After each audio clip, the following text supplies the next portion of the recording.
All right, man, peace. You know, brothers, if I had to pick a dark horse team to make the playoffs in either conference and maybe upset the apple cart a little bit, not in a major way necessarily, but if the San Antonio Spurs were to make the playoffs at the 6th seed and knock off the OKC Thunder or the LA Lakers, who could be a 3 seed, it would not shock me at all.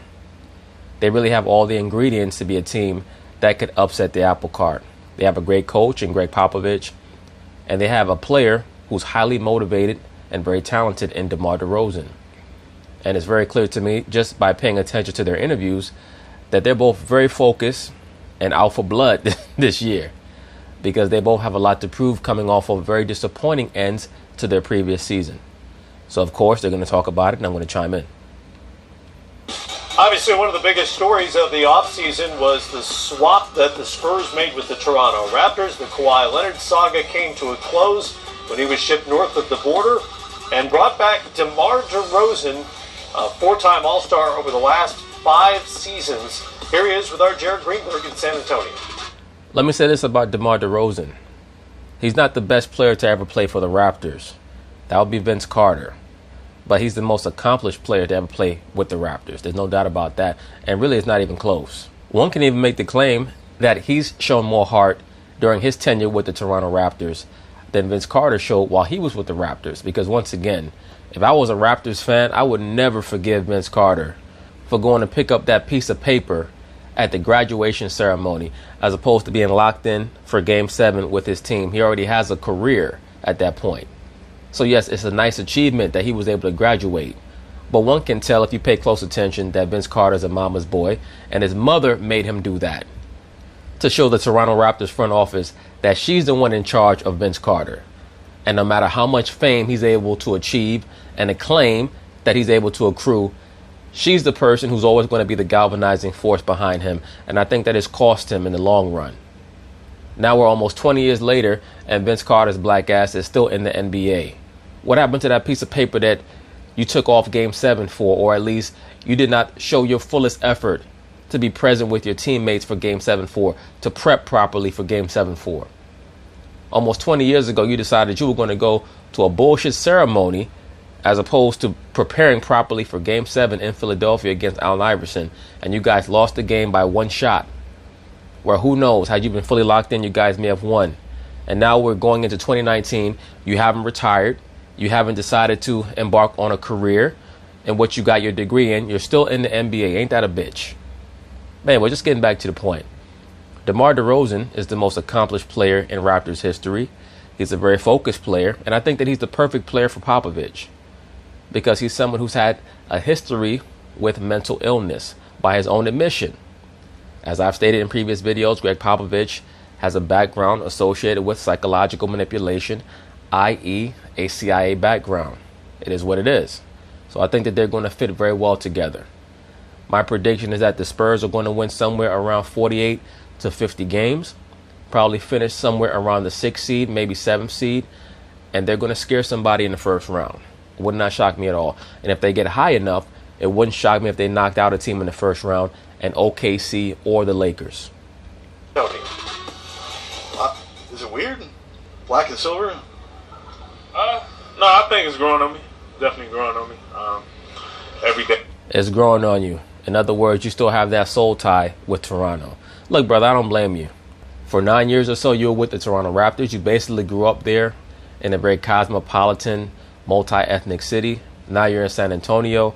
I'm not quite sure what the racial demographics are there, but I'm sure that the overall sentiment and energy of that city is way different than what you experience in Toronto, which is known for being a city that is filled with thotties and parties and all that other stuff. So I'm very confident in saying that right now it's a bit of a culture shock for DeMar DeRozan. Every day, I'm first time putting a jersey on, so that felt good, but definitely growing on me. You've always talked about playing with motivation, but is there now a different level of motivation that you approach a season with? Oh, yeah. Of course there's motivation. He's out for revenge.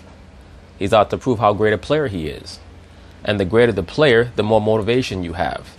The more you're easily galvanized by any little thing. So, right now, he may be out there trying to put forth an MVP level effort, especially early on in the season, DeMar DeRozan is known for being one of these guys who many of the NBA pundits are saying is a leader in MVP consideration the first 2 months of the season anyway.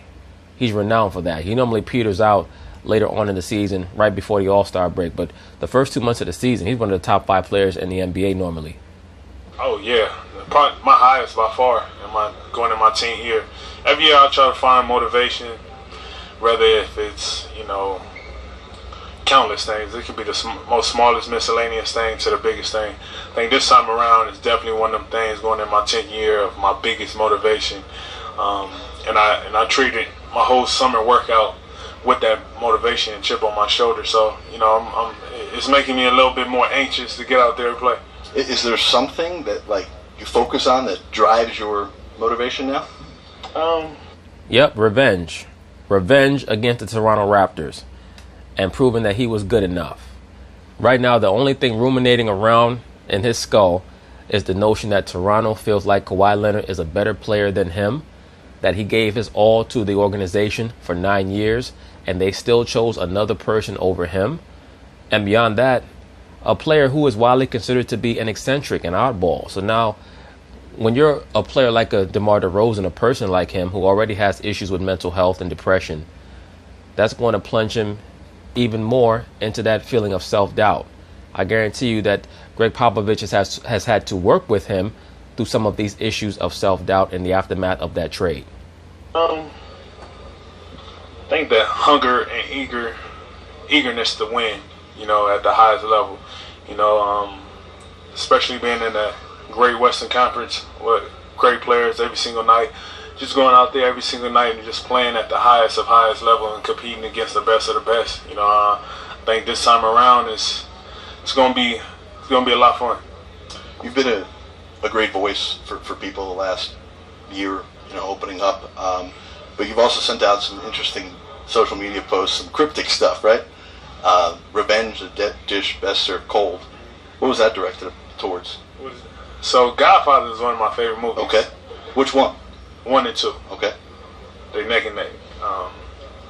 It was a quote. I was watching Godfather, and that just popped out to me when I was watching Godfather, and it just resonated with me in terms of, just in the film The Godfather, I believe written by Mario Puzo, is a very thinly veiled allusion to the Borgia family.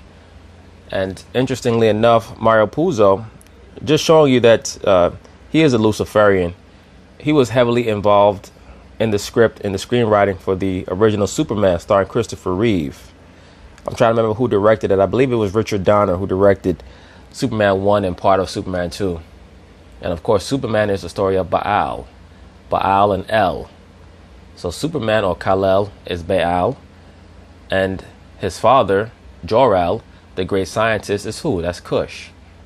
But Mario Puzo, he wrote The Godfather heavily influenced by the story of the Borgias. The Borgias, of course, ruled over the Vatican, and as most brothers know, Caesar Borgia was the sadistic warlord's son of the family, and he was the inspiration in regards to physically, he was the inspiration for the modern Caucasian image of Christ that we see today.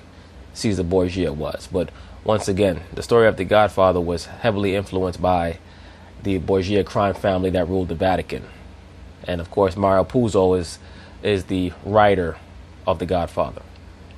Standpoint of overall, just going out there playing, it's not directly towards one specific thing, just in a general aspect of going out there wanting to compete and want to go out there and show why you one of the best players in the league, why your team is one of the best players in the league. And the only way to go out there and do that is to go out there with that mentality. Right. Okay, that makes a lot of sense. People want to connect it to somehow the Raptors. Yeah. With that said, though, do you have that date circled on your calendar? Are you very much looking forward to Of course he does. He has that day circled 3-4 times. Yeah, I'd be lying if I said I didn't have it. Well, good for you for being honest. I think for media reasons why it's circled. One, looking forward to just going back there for the first time. I seen a response that Vince got. When they did, kind of his his tribute, and just them fans. That's all the fans all knew my whole career. So just going back and being able to feel that energy from the other side, is something that definitely look forward to. It's not all in a bad way, why them dates are circled. Just more so just being in front of the fans, really. Nigga, stop lying. Them dates are circled because you're trying to put up 50 in that game. But they're going to have the claw on your ass. You might get 50. That'd be in 50 shots. That's about it. Because you definitely ain't getting 50 on Toronto when you play them, because they're going to put the claw on you and he's going to put the clamps on you. Giving off that energy that the fans gave to me. So, and experiencing it from the other side. So, when we see the adjustment you made in your game last year for a variety of reasons, do you look back at that as like that was forced because that's what the team really asked you to do, or did that feel natural? Is that more? Can that be a step in you growing your game to play a little different? I just growing my game a little differently. A little bit was talked about. Try this, add this, but it was something that as my career got later in my years, is something I want to be able to expand on and be greater at. And be able to add the whole package to my game that I've been doing my whole career. And that's one of the final aspects, to try to put everything together with how I play. So I try to incorporate that a lot last year, and just to get more comfortable with it. I always know I can do it, but I always feel more comfortable doing everything else. So just adding that, getting comfortable with that, so it could be second nature. Have you figured out yet how that fits what you need to do in the offense that Coach Popovich likes to run? I think through this, it's going to be Popovich's job to make sure that he allows DeRozan to flourish in the offense. That's what a good coach does. A good coach develops plays so that he can put his best offensive players in the proper position to do what they do best, where they do it best. So it's not up to DeRozan to figure out how to play in Popovich's offense. It's up to Popovich to figure that out. Through this next week, I'll definitely be able to get that sense and be able to thrive off that and understand, what needs to be done, how it needs to be done, in the best way I can maximize my abilities to make everything work. I think it's all going to come together just fine, and I'm looking forward to it. You ever play with a guy like LaMarcus Aldridge? No. I want to say probably the closest. I played with Chris Bosh my rookie year. Was one of them fours that was definitely dynamic on the perimeter. I tell you, Chris Bosh, that man played on a perfect team. He was the best player and the mascot, because that nigga looked just like a dinosaur. The perimeter. But other than Chris, LaMarcus probably the best, power forward I ever played with. Last thing for you. Do you think Kyle Lowry misses you more, or you miss him more? Where is this in the bromance level right now? It depends what's going on during the day. That whole question is a pause.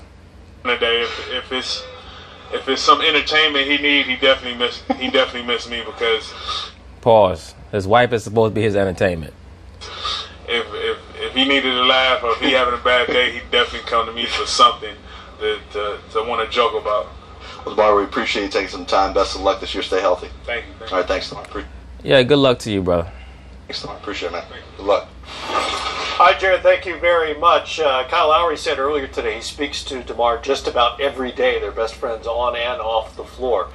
In terms of the basketball, in a league where everybody is looking for floor spacing, for stretching the floor, the Spurs have shrunk it like nobody else in the league. LaMarcus Aldridge was number one in the league last season in mid-range field goals. DeRozan led the East in mid-range attempts. Well, you also have to understand the reason why LaMarcus Aldridge was able to shoot so many mid-range jump shots is because, remember, he and Popovich had that issue where he was demanding a trade as well last year. LaMarcus Aldridge was. And in an attempt to appease him, Popovich made the offense more LaMarcus friendly, because remember, LaMarcus was taking a bunch of mid-range jump shots back when he was in Portland. So once again, that's what a good coach does. A good coach puts his best players where they're comfortable. Do I expect DeMar DeRozan to be taking a lot of mid-range jump shots also? To a degree, but nowhere near as many as LaMarcus Aldridge. And seeing as DeMar was starting to extend his game out to the three-point line last year with Toronto, I expect him to carry that over to the Spurs, because they are going to need that. How does this work just from a basketball point of view? I think DeRozan fits perfectly there. And not only that, I think he's Pop's kind of player. Yeah, he's definitely Pop's kind of player. Someone that he can manipulate and who has pretty good talent. I think he's a San Antonio kind of player. They run a lot of pin downs. They run cross screens. They put it in the post. They run split action. They got backdoor cuts. They really, play a half-court offense, and they play it to perfection. And by the way, defensively, they're long. They have length. Their defensive scheme is sound. So I really think he really fits that system, that style of play.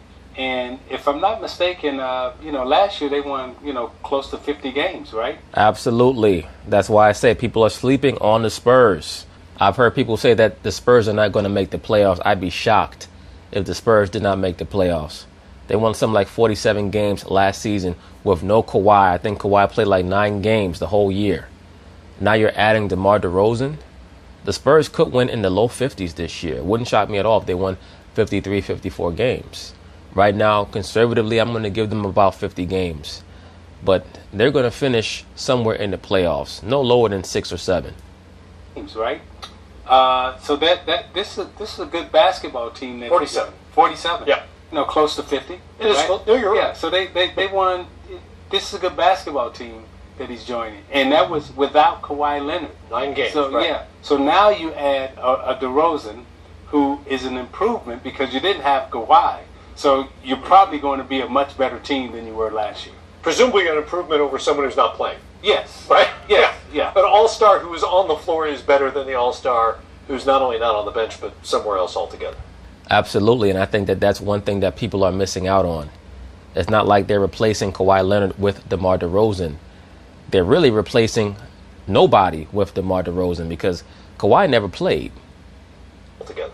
Well, what do you think? No, I like this team, and I think they're kind of, sort of under the radar here. I mean, people are saying they may not make the playoffs.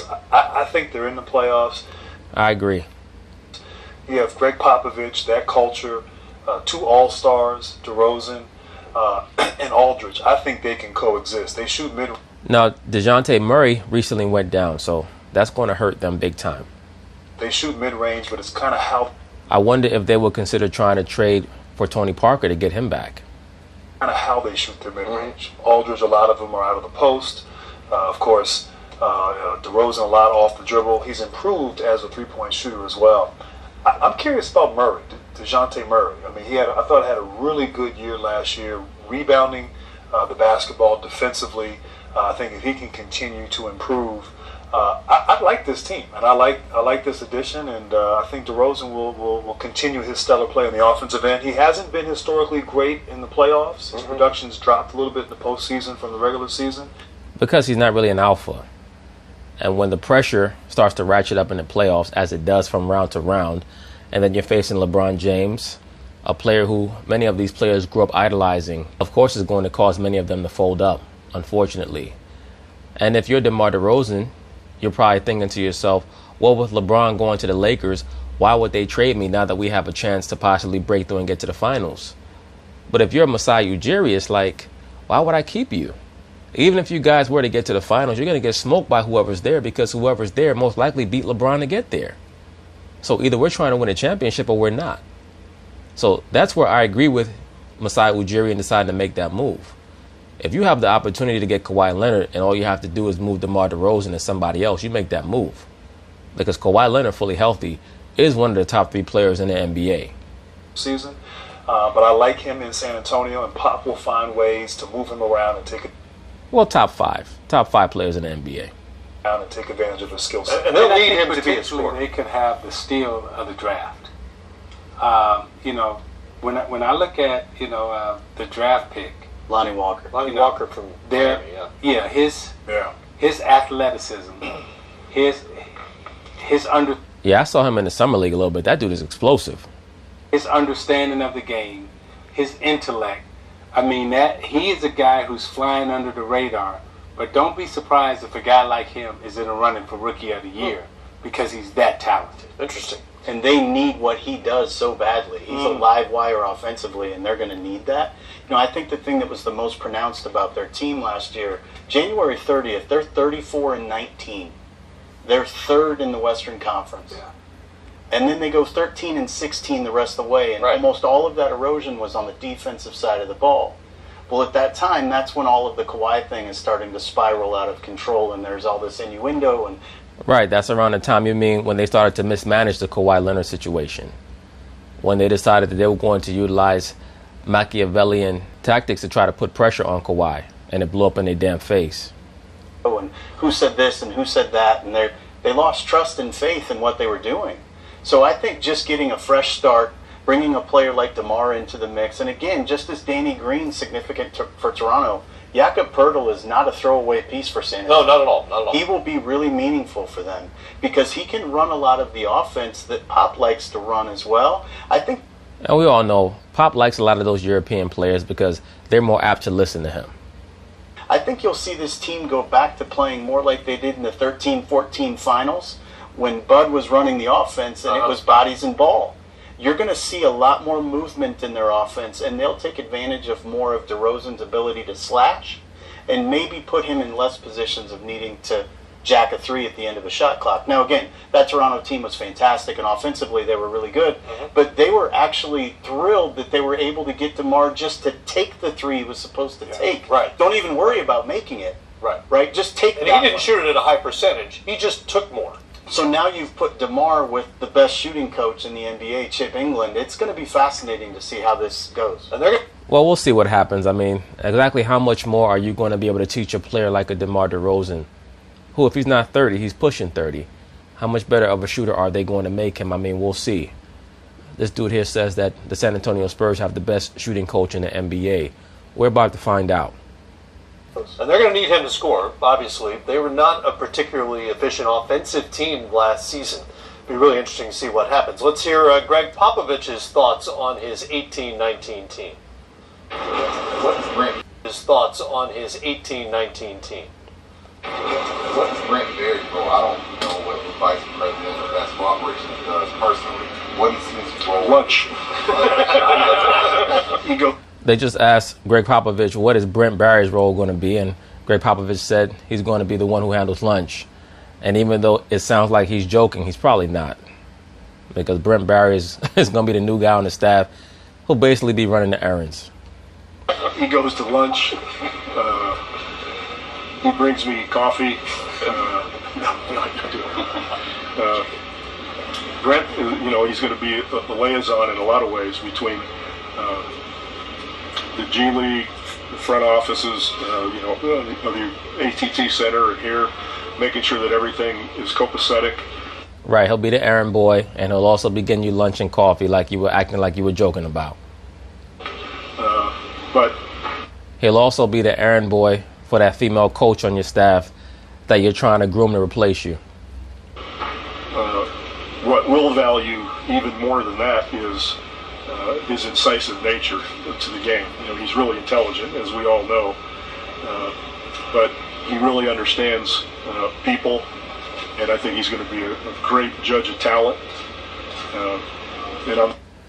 Now, the more that I hear Gregg Popovich speak, now it's also starting to dawn on me that that's another reason why they probably moved Tony Parker, because they knew that they were going to hire Brent Barry.